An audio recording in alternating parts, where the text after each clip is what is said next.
High, good morning বন্ধুরা। তোমরা কেমন আছো? আশা করি খুব ভালো আছো। তো তোমার দুষ্টু মিষ্টি প্রদীপ পুরো স্নান পুরো কমপ্লিট হয়ে গেছে, সব পুজো মুজোও কমপ্লিট হয়ে গেছে।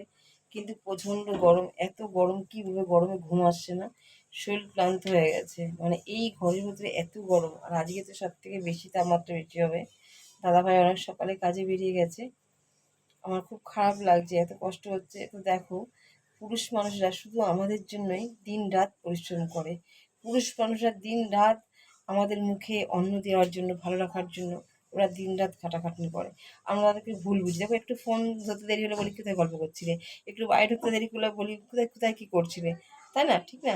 কিন্তু ওরা কিন্তু নিজেদের জন্য বাঁচে না, ওরা কিন্তু শুধু আমাদের জন্য বাঁচে।